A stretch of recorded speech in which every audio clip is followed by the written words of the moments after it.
अकेला कहियो गे सखी पर गेलो पाला चुमा मंगा डीजे वाला चुमा मंगा डीजे वाला अकेला कहियो गे सखी पर गेलो पाला चुमा मंगा डीजे वाला कमर अपन नंबर लिख के हमारा तू देलही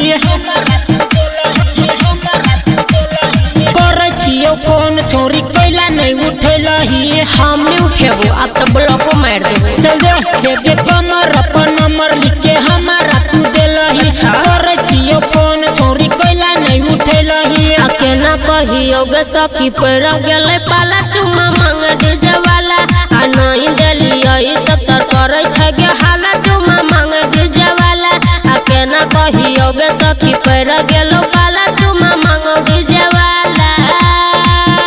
परेशान करके रख देने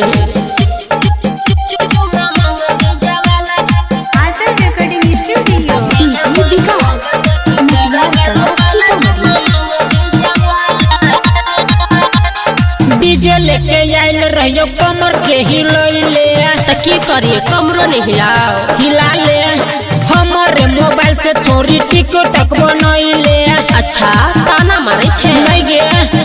हेगे डीजे लेके आइल रहियो कमर के हिलैले हमारे मोबाइल से चोरी टिकटॉक बनैले आ चढ़ल जवानी के तोरे चाहे ताला चुमा मांगो डीजे वाला आ नहीं देलियो ई सब तर करे छ गे हाला चुमा मांगो डीजे वाला आ केना कहियो गे सखी पैर गेलो पाला चुमा मांगो डीजे वाला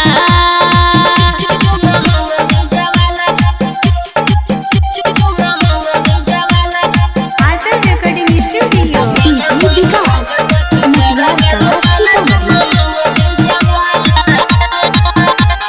बुझे छियो बात कैला दिल से हटैले त हटेबो नहीं रे अब केकरा रखबे रघुवीर जी के छौरी पटैले अब तोरा नहीं पटेबो बुझले ना चल जो हेगे बुझे छियो बात कैला दिल से हटैले रघुवीर जी के छौरी पटैले आ राइटर संतोष किन के दई छ गे माला चुमा मांगो डीजे वाला आ नहीं देलियो ई सब तर करे छ गे हाला चुमा मांगो डीजे वाला आ केना कहियो गे सखी पैर गेलो पाला चुमा मांगो डीजे वाला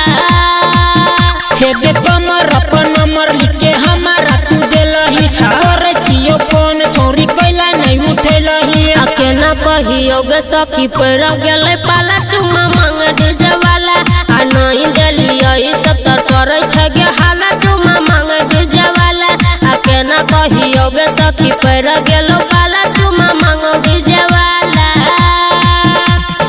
की कहियो घर से निकलल मुश्किल भ गेलिया आचल रिकॉर्डिंग स्टूडियो जाओ बाजार 69 नेपाल।